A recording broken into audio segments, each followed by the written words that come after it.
Pemirsa, Sekretaris Jenderal PDIP Hasto Kristianto kembali mengajukan sidang gugatan pra-peradilan kedua setelah sebelumnya sidang pra-peradilan pertamanya tidak diterima oleh Hakim Pengadilan Negeri Jakarta Selatan. Namun pada sidang pra-peradilan kedua ini ditunda oleh Hakim karena pihak KPK tidak hadir.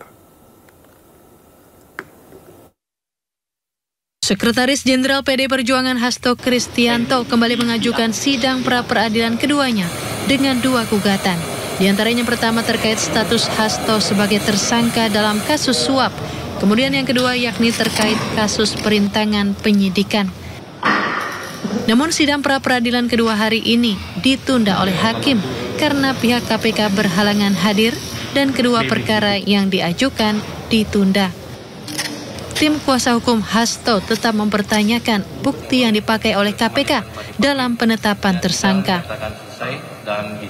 Bukti yang digunakan oleh KPK dalam menetapkan saudara Hasto Kristianto sebagai tersangka itu adalah bukti yang didapatkan dari sprindik perkara yang lain.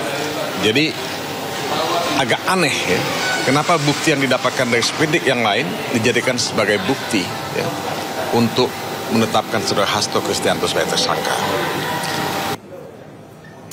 Selanjutnya, sidang akan dilanjutkan pada 10 Maret dan 14 Maret mendatang. Dari Jakarta, Hendri Aprila, Oki Mahendra, Raga Firdaus, dan Aulia Syah Ramadan, iNews melaporkan. Penetapan Sekjen PDIP Hasto Kristianto sebagai tersangka oleh Komisi Pemberantasan Korupsi menandai babak baru dalam kasus suap Harun Masiku. Namun Hasto melawan penetapan tersangka tersebut dengan mengajukan pra-peradilan.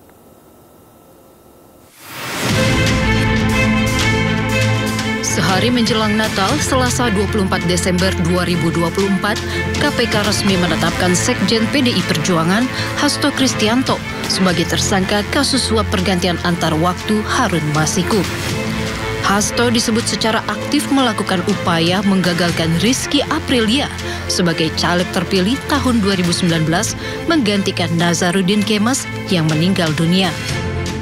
Komisi Anti Rasuah menemukan bukti Hasto bekerja sama dengan Harun Masiku menyuap komisioner KPU saat itu Wahyu Setiawan untuk meloloskan Harun Masiku sebagai anggota legislatif menggantikan Nazarudin.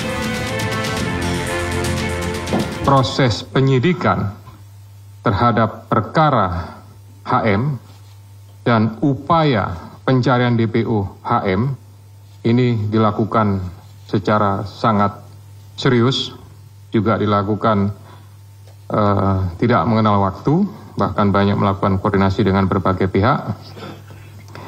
Penyidik menemukan adanya bukti keterlibatan saudara HK yang bersangkutan selaku Sekjen PDI Perjuangan. Usai ditetapkan tersangka oleh KPK, Hasto Kristianto menyampaikan sikapnya. Hasto mengaku tetap menghormati keputusan Komisi Pemberantasan Korupsi. Setelah penetapan saya sebagai tersangka oleh KPK, maka sikap dari PD Perjuangan adalah menghormati keputusan dari KPK. Kami adalah warga negara yang taat hukum. PD Perjuangan adalah partai yang menjunjung tinggi supremasi hukum. Meski menghormati keputusan KPK, Hasto mengajukan pra-peradilan untuk menguji keabsahan penetapannya sebagai tersangka. Kubu Hasto menilai penetapan tersangka Hasto oleh KPK tidak sesuai prosedur.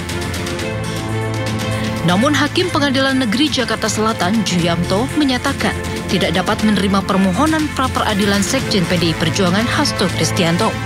Pertimbangkan dan diberi penilaian hukum lagi, sehingga dengan demikian Hakim berpendapat bahwa permohonan pra-peradilan dari pemohon adalah dinyatakan tidak dapat diterima. Atas putusan itu, kubu Hasto kembali mendaftarkan pra-peradilan kedua melawan KPK. KPK tidak mempermasalahkan pengajuan kembali gugatan pra-peradilan, namun pemeriksaan Hasto sebagai tersangka tetap berjalan.